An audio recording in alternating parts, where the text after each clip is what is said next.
And friends, welcome back to the For the One podcast. I'm Cole. I'm John Dixon. And we have our special guest, Kya Odejewski. And we're so excited for today. It is February, more like Merry Christmas, and we're back. What does that? Dude, that was my intro. Wasn't that great? Very smooth. You know, you gotta grab listeners. It's the art of public I speaking. think I'm still trying to grab that. Honestly, I'm not sure if I'm following. Man. Ashley's gonna love like that. you've never heard Merry Christmas in your life until just now. No. Definitely That is not. It's a new original. thing. Original. That was no AI, no ChatGPT. No, that was an original. Even AI couldn't come up with that. Well, friends, welcome to the podcast. We're so excited. Kya, it's so good to have you with I'm us. glad to be here.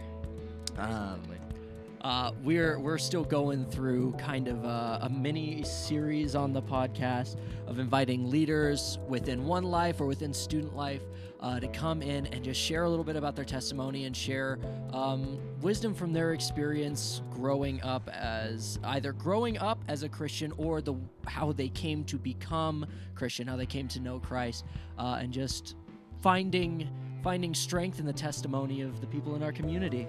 It's been really, really great so far. It's been awesome. We've had John Bramberg and Michelle and Craig and Gabe, and now we have Kya. Yeah. And Kya, you are obviously very involved here at OneLife on the student ministry side and the church side. Would you just, for anyone who doesn't know you, would you just give an introduction to who you are and how you maybe got here? Well, I'm Kya. I'm 18, and a little bit about my family. I have two wonderful parents, which some of you may know, Jen and Russ, and a wonderful brother. His name's Keegan. He's pretty awesome. But I'm also one of the sixth grade girl leaders at youth group, and I heavily attend the young adults group as well as other groups that the church does. And I don't know. There's a long story that brought me to this church. Okay, So, I'm sure we're going to get into that. Guys, Kya's a saint. Kya is a saint. You're such a discipler Thank and you. so involved, and you just have some really strong gifts that the Lord's given you, and you bless our community with that. So, And I guess kind of as an accessory question to that, obviously so much of your life it feels like is here at the church, but what do you do like outside of the church? What does your life look like, school or work or stuff like that? Good question. So I am part of an apprenticeship with this company called Workplace Resource. I'm technically their logistics apprentice, but I kind of do everything. I work a lot with interior design projects and such, Nice. but I also am an advisor for the Cherry Creek Innovation DECA chapter. Okay. So I work directly with all the students at the school Nice. and with their presentations and just business competitions. So I Love do DECA. that. And Whoa. I also do pottery. So, yeah. Come on. those are three really cool things. All right. To get into the podcast and your story, would you just you love Jesus? Yes. It's so clear that you love Jesus. Your life says you love Jesus. Can you tell us how you fell in love with him? How course. did you meet him? How did you get brought into the church? Would love the story. Yeah. This is going to be a long part. We're ready. So We're let's ready. go. Be ready. Here we go. Well, to start off, I didn't go to a Christian church until about high school. So I actually went to a church that was more New Age religion for a majority of my childhood, Interesting. which was almost a combination of all religions. They believed that our God comes from all religions. So everybody that has a religion believes in the same God. They just go about it different ways, which, like, in an essence, sorta not.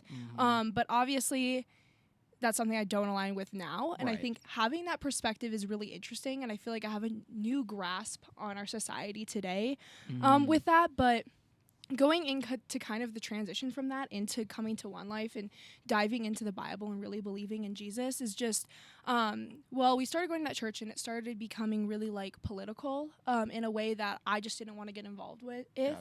And I believe it's somewhat supposed to be in the church, but not in this level. It was just getting to this point of uncomfortable. I'm like, I don't want to talk about this. And so that ultimately is what pulled us away from that church, which was around actually 2020. Okay. Wow. COVID. COVID. That And tracks then. COVID that is the really, most like, politicized time exactly. in modern church history. Yes. Whoops. And I think that and it was also just a drive. It's actually Mile High Church, which is right by Oh, got it. the Yes. Colorado Christian University. Holy cow. And so really what brought us to church and the Christian church in general was my dad had one friend that was like, he was like, you're going to church, I need to try church. Because he was just a guy who's just been through some things, really has a strong testimony, and is just super interesting to talk to about how his journey to Christ was. But my dad saw that and was like, I need to go to church. And at that time, which was kind of probably around like 2021-ish, we actually started attending Edge, which was the church that was in this building prior to OneLife. Yep. And I never really felt connected there. I think it was at the end of Edge's kind of church life, and I think it was kind of dwindling with their community. There was less people going. They weren't trying to invest as much into it. So I never really felt connected, but my brother did, because he actually helped out a lot with the pastor and like cleaned the church and things like that, and just worked there basically. So I was like, well, if he feels comfortable here, I'll just keep going, you know? But then we were like, my dad's friend was like, you got to come to our church, which was OneLife. And we were like, okay, let's check it out. So we tried it out, and I think it was Mother's Day of 2021. Okay. And ironically, that was the last church service of Edge, was the first church service we went to at OneLife. That's right.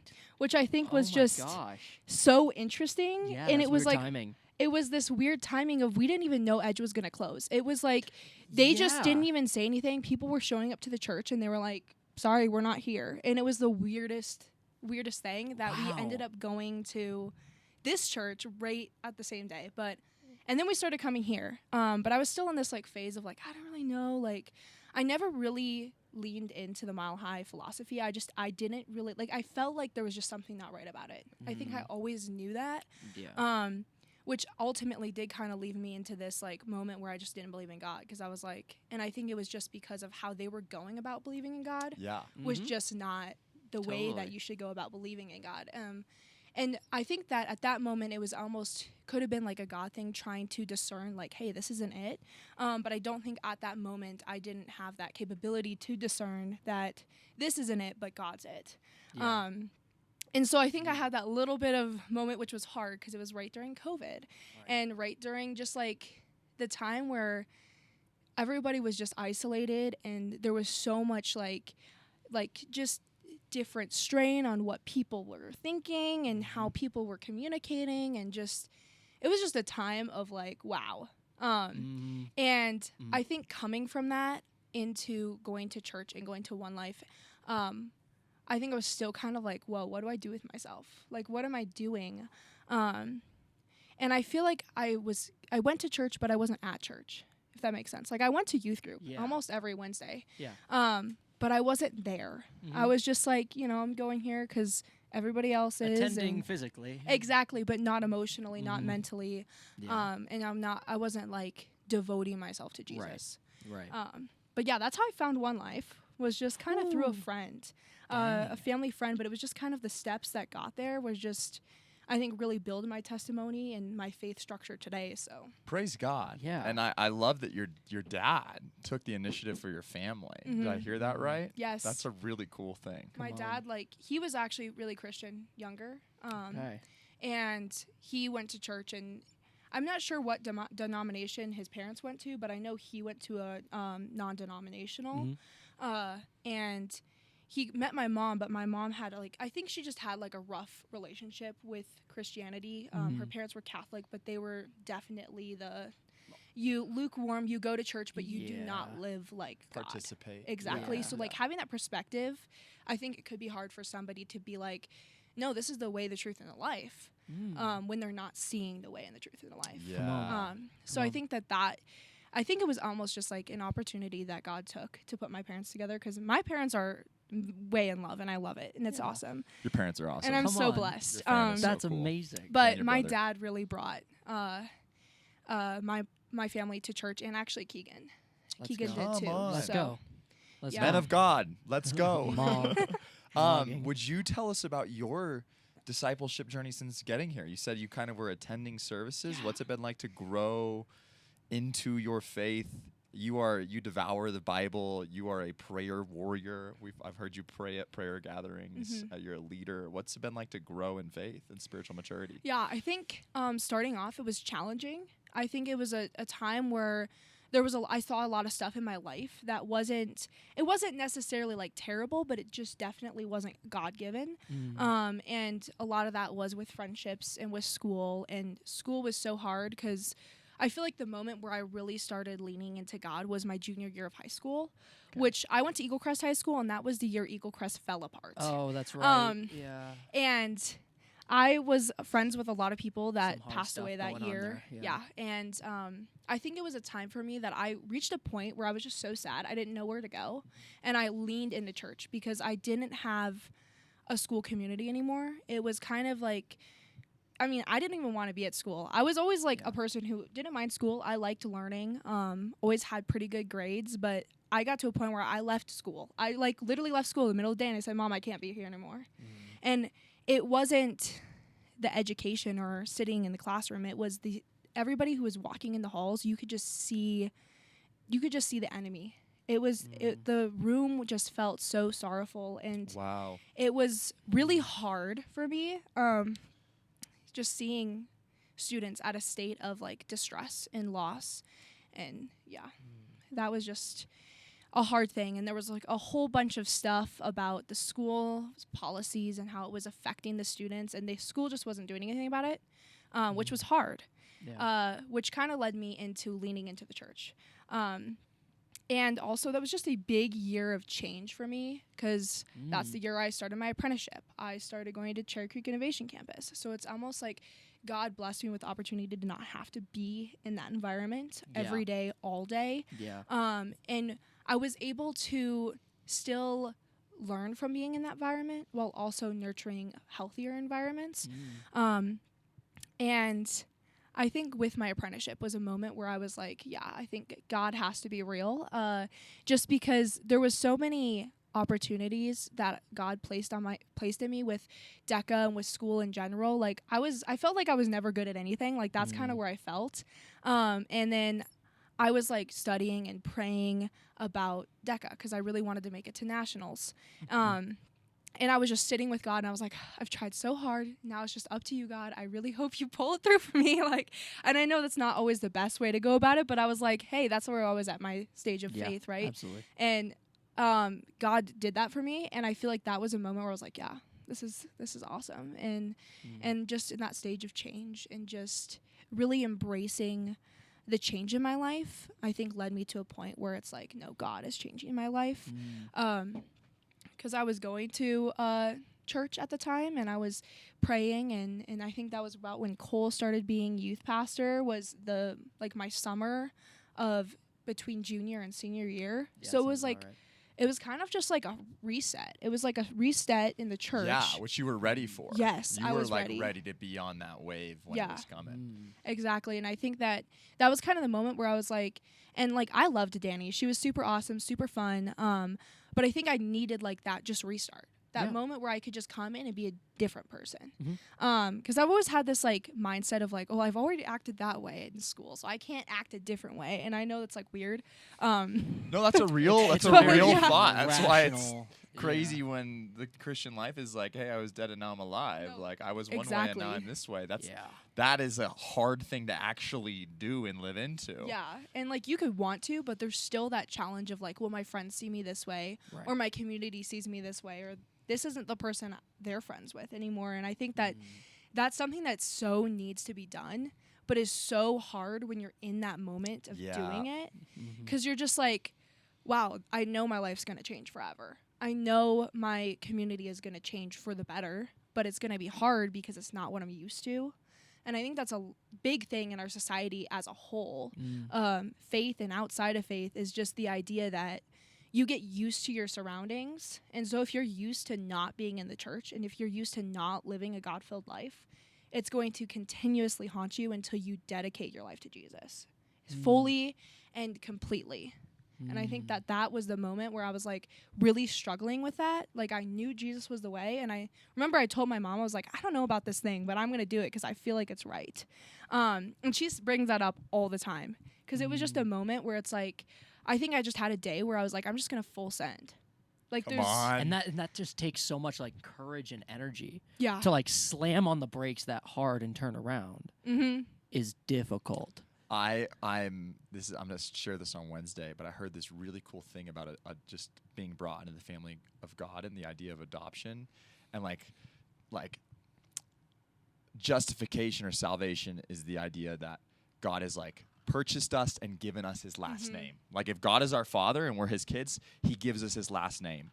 But if that adoption process, and just because we get his last name, it doesn't mean we know the family history. It doesn't mean we know how the family behaves. It doesn't mean we know how the family does things. And the sanctification or the spiritual maturity Being is the grafted in. process of learning how we live, operate, learning the inheritance we have in the family of God. And so I just like, you were adopted, you knew, but like that full send moment was, I want to figure out what the family's about and the inheritance I have and the promises in Jesus, and let this stuff form me. Yeah. Yeah, and I mean, like, I've always been a person who's like, if I didn't just send it, I would get afraid and I would back off. So I was like, all my life, I'm like, oh, this is scary, I'm just going to do it. And I wouldn't give myself time to think about it. So I feel like I reached that moment. It was just like one random day. It wasn't even like a youth group day or a Sunday. I think I just told my mom, I was like, this is what I want to do. All right. And I did it. Come on. But I think part of what led me to that was I wanted, because that was at that time my family was still going to church and they were believing in Jesus, but there was still a lot of hesitation, and I think that comes from fear. Yeah. And I was like, I just want to, and I just kept hearing like, you have to be the light of the Lord, and I think that I just really wanted to lean in that, and I really wanted to shine the Lord in my family and in my community. Come on. Especially like on some of my friends, because I have one really, really good friend, and she is struggling severely with her identity right now.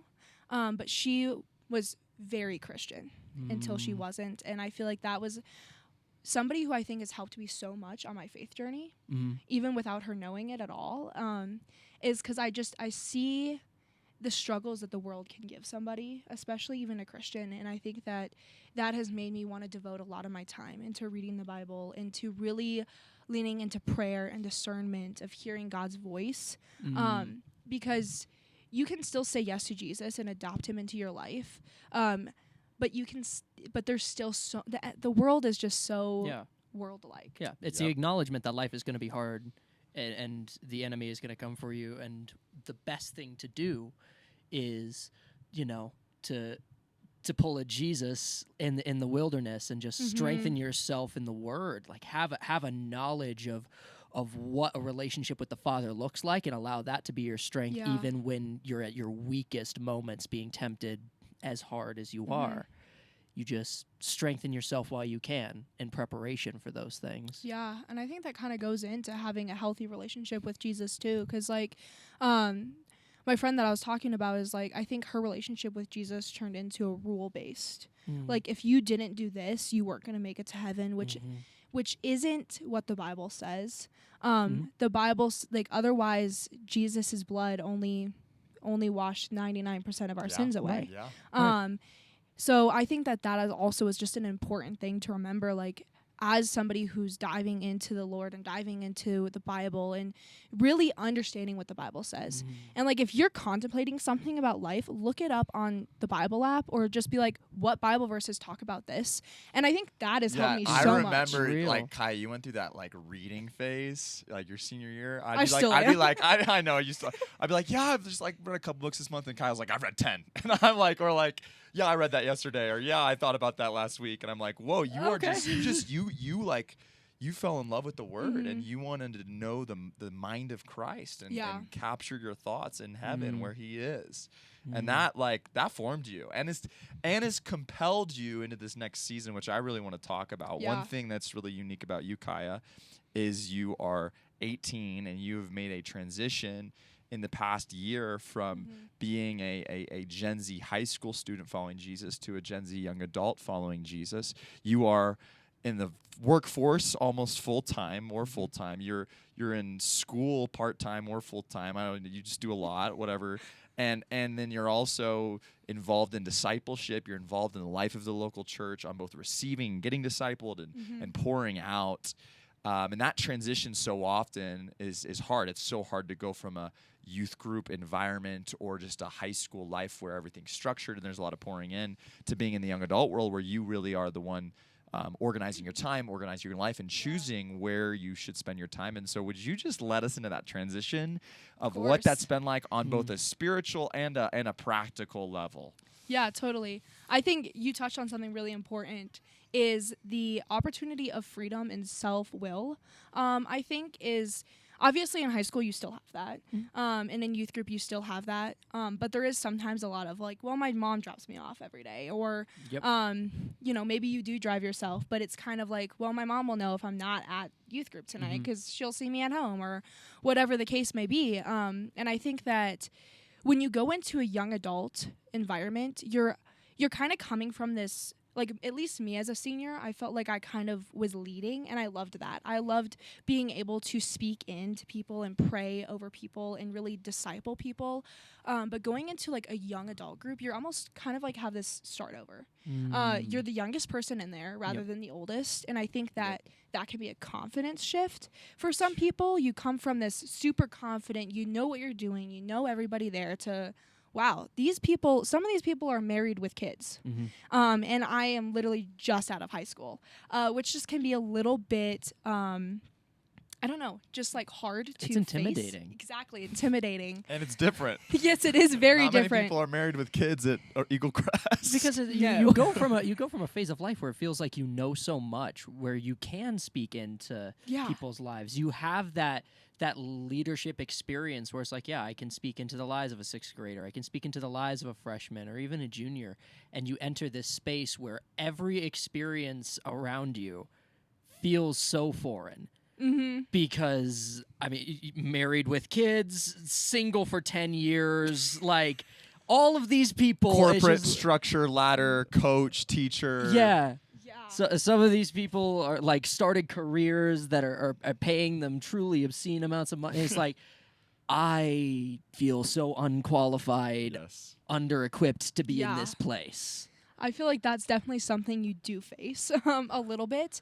And I think in general, that's just like, I think at that time, it's the most vital time of our faith, I feel, even if you've grown up in the church your entire life, because it's this huge shift of life structure. You're going from a very structural life, and I mean, you still can get that when you're out of high school, but you're going to a structural life. You go to school every day, you see the same people every day, you do the same assignments, whatever the case may be, right? And going into this independence, a lot of choices are being made. What do I want to do with my life? Where do I want to go? And I think that can overwhelm and overconsume our minds with so much of the what am I doing in the world? And you're not focusing as much, what am I doing for God? Whoa. And I think that is like the most important thing at that time. And I think that was the most important thing for me, even though I just found Jesus not that long before. It was still this moment of like fear of like, whoa, am I on the right career path? Am I studying the right thing in college? Am I in the right apprenticeship or in the right job? And then I started thinking more about, who are my friends? Are my friends the right people? Which I think is a healthy thing to think about, but also can be unhealthy to the point where you're overthinking. If you obsess over it, it's very unhealthy. And I think that's a very vital time in transition. And like, what helped you spiritually transition from a youth group that is highly involved in discipleship and personal life to a young adult spiritual rhythm where you're choosing how to spend your time and where to spend your time, and more pieces of the church open up to you? Like, what helped? What was hard? What maybe like wisdom would you give to people that are making that transition? I think the biggest thing is to stay rooted in Christ throughout that process. And I feel like the best way to go about doing that is obviously reading your Bible and praying, but also just surrounding yourself with community that's going to enforce the right structures of life, and also encourage you in a healthy way. Especially when it comes to like picking college and such, I think encouraging you that you're doing the right thing. Because sometimes, like, obviously leaning into God for that is like the best thing to do.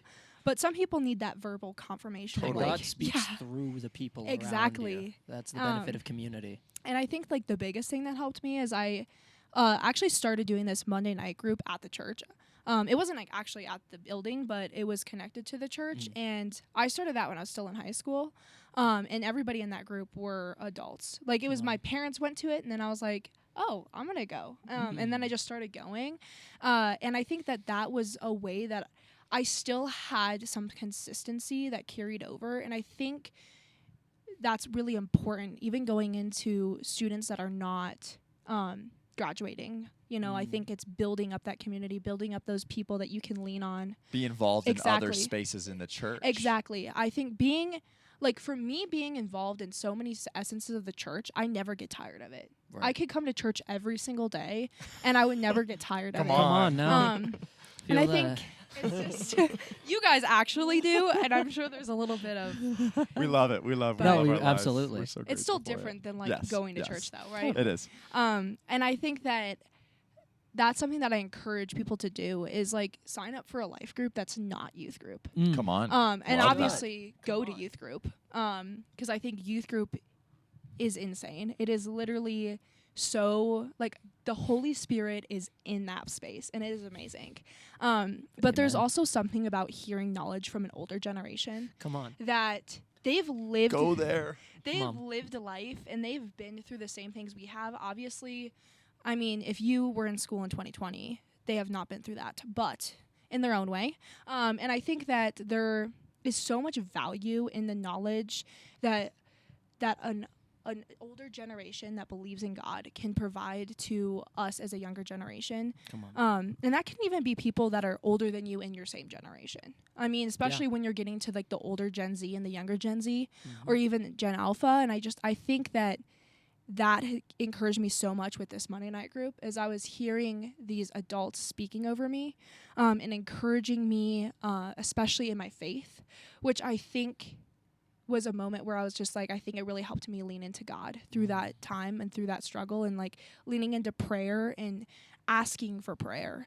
And it gave me that opportunity to ask for prayer. So that's a big thing, is asking for prayer, because then you know you're not alone. Even when you pray, I think there's still this essence of like, am I praying right? Am I doing it right? Is God hearing me? That I think is really important when you ask for prayer. And it's also a source of vulnerability with you, the person you're asking, and also God. So I think those are a few things that I would really encourage. Vulnerability and seeking out the mentorship, maybe not just the one-on-one mentorship, but just the general mentorship of being in community with older churchgoers is one of those things that I don't know if we recommend highly enough to our students. Like I feel like probably in both of our lives we can name older gentlemen who have breathed into our lives. A lot of them. Yeah. A lot of them. And it's something that goes, it's not as spoken about as it should be. That is an incredible testimony to how important that is. Such a cool story to share, Kya. What like I kind of as we land the plane, obviously a lot of our listeners aren't seniors; they're still students in student life. And obviously student life is very familiar to you as a student and now as a leader. If you were to kind of speak into students who have time left in student life, who are trying to prepare themselves to be a Gen Z young adult, a Gen Alpha young adult in the world, to be a believer on fire for Jesus in the world, but they have years left at student life. Is there anything you want to share with that crew of students? Your sixth graders. Your sixth grade girls that are listening. Yes. I really encourage community, and I know this has been mentioned on the podcast before, but I think it is a vital source of faith growth for especially a younger generation, especially students who are in school, in high school and middle school. And because I think it's at that age where you're starting to develop who you are as a person, as a friend, as a sibling, as a daughter, a son. And I think that it's important to have good influences in your life.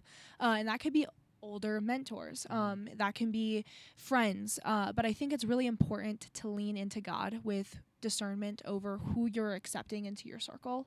And I think that there is a point where it's like, I'm at this good faith structure. I can disciple over them. And I think that's beautiful, but also you don't have to accept them into your circle of like, these are people that I'm going to ask prayer for. I'm going to go to for help. 'Cause like in that journey of growing up and experiencing school and the education, and our education system can be kind of funky, especially if you're in a public school. The environment can be not so kind, not so God-given, and I think that can be hard. So leaning into church community, and that could even be just youth group leaders, leaders in the church, parents in the church. I think leaning into the people around you is the biggest thing I would speak over them, is just because that's something that I think encouraged me so much, is just leaning in and really like taking the time that you're still in youth group to pray. Like to pray over people, because it's a thing that you're afraid. Come on. Like when I first prayed, I was like, am I doing it right? But it's such a good environment to just full send and just speak over people, and you will see the reward in that. Come on. You will see your prayers come true in the people that you're speaking over, and you will be changing their life. And I think that those are a few things, like being in youth group. Do you have any stories of that? I have a couple prayer stories. There was one time I was praying over somebody. This was when I was actually still in youth group. So I was praying over a girl, and she just there was no, like, she wasn't crying or anything. She was just sitting there, and I was just like, can I pray over you? And I just started praying over her, and then by the end of the prayer, she was just crying, and I was like, what's going on? Like, what are you thinking? Like, is there anything I can talk you through or anything? And she was just like, you were speaking exactly what I was thinking. And I didn't even know her. I don't even know her name. Still, I don't know her name. Happens. But yeah, that's so real. Big church environment. Yes. Come on. But I just think that there was something, I think, reassuring for her faith structure in that, but also mine, that you will not get those moments unless you just pray or unless you just go speak. I mean, there's been many times where I've just mentioned something even to Cole about his message that I'm like, this is crazy. I was literally just thinking about this, and then you talked about it. And I think there's just so many moments that you don't see unless you just ask, or unless you speak or you pray. I mean, there was another time I prayed over a girl, and then eventually almost the whole room was praying over her. And I don't think people saw that she needed it. And I think she felt very much seen in that moment. And I feel like there's a lot of that, especially in high school and middle school, that you're not feeling seen, you're not feeling like you matter. And I think if you're in that stage of life, I think it's really important to lean into God and lean into your community and ask for prayer, like I was saying before. But I think the biggest thing is just really extend your grace and your faith and your light to the people around you. Yeah, kind of as an extension of like John's thing last week. Man, leadership is not for the people who have the title of leader. Leadership is not for the older generation or just the older generation. Like, you are not disqualified from stepping out in faith and engaging in spiritual activity, engaging in prayer, engaging in building up those in your community just because you're young. This is, if anything, it's a charge to do it more often, to do it more boldly, because you are learning, and you have this is a welcoming space where you have the opportunity and the authority to do so, and people who will come behind you, like Cole, like the older leaders, who will continue to guide you in that. But don't be afraid of that first, I feel like God is calling me to pray for this person. Don't back away from the edge because you feel that pull. Yeah. There's so much risk that comes, especially in the first couple of years of faith, as you're talking about earlier, like just changing rhythms and changing habits. And that's one thing with our environment, is it can be intimidating to pray. But that's why we provide so many opportunities for it. Both pre-service prayer, 4:30. You all should come all the time, and we'll form you. So. Kya comes. Kya's faithful at pre-service prayer. There's not a wrong way to do it. No, there's no wrong. Like, but just and the show Lord up. is a good Father who's going to guide you. If you pray weird prayer, guess what? He's going to help you with the next one. And, Right. and he loves you and he cares for you. And he's so honored he wants your heart. He wants your heart. Come on. And he can take care of the words and knowledge. He's the God of the universe, but he wants your heart. That's what he wants from you. He wants that decision. And so that's so cool that you've taken that. And Kai, as you've taken each decision, wow, our whole community's watched you grow, and that's just been such a cool experience. Yeah. So, Thanks. yeah, awesome. Anything else you want to leave saying? I don't know. I think lean into God, lean into prayer, and study the voice of God, because that's Come what I'm on. doing now, and it is slowly changing my perspective of my faith. And my faith is strong, but it is definitely making it stronger. So Awesome. Hearing God's voice. Well, friends, we're so excited about this little podcast rhythm. We remember we're dropping one a month. Kya is our Merry Christmas guest, February guest. Just kidding. Well, yeah, that's not that cool. And we'll be having a March 1, April 1. That's how we're doing it this year. So thanks for tuning in for the One podcast. I'm Cole. I'm John. and I'm Kya. And Peace out. later. Bye.